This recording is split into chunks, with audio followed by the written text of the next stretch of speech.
Пулевой столб, поднимающийся с земли, быстро увеличился в объеме. Через несколько секунд после взрыва خارق‌العاده، غیر واقعی و فراتبیعی.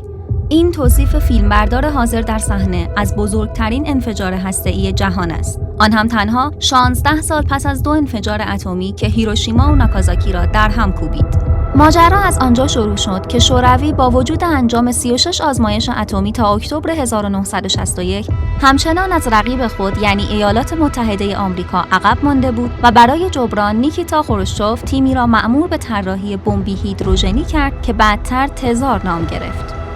این بمب غول‌پیکر با ابعاد 8 متر و وزن 27 تن به وسیله قطار به جزیره‌ای در شمال شوروی انتقال پیدا کرد و از آنجا برای نصب بر روی هواپیمایی نظامی به نام خرس آماده سازی شد.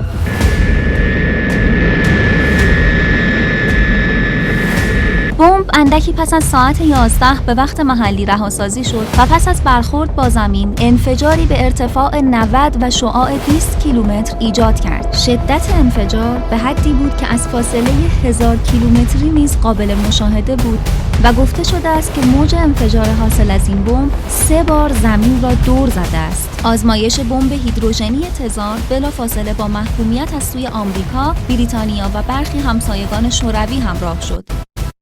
هرچند نه به خاطر این واکنش‌ها بلکه به دلیل خطرات موجود برای بمبی در چنین ابعاد شوروی از خیر تولید انبوه آن گذشت.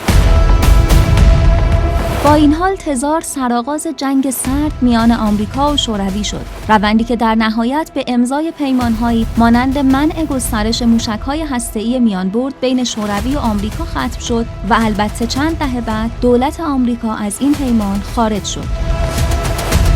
حالا و 63 سال پس از این رویداد شرکت روس اتم به مناسبت 75 سالگی تأسیس خود فیلم آماده سازی و آزمایش این بمب را از طبقه بندی محرمانه خارج کرده است. اما چرا روس‌ها بعد از 6 دهه به فکر انتشار این فیلم افتادند؟ انتشار فیلم بزرگترین آزمایش اتمی جهان توسط شوروی، اون هم پس از 61 سال توسط روسیه، پیام روشن برای آمریکایی‌هایی داره که تلاش دارن از تمامی پیمان‌های استراتژیک و امنیتی جهان با روسیه خارج بشن. آمریکایی‌ها نزدیک به 2 سال پیش بود که از پیمان منع موشک‌های هسته‌ای کوتاه و میانبرد خارج شدند تا منعی برای استقرار این موشک‌ها در کنار مرزهای روسیه نداشته باشند.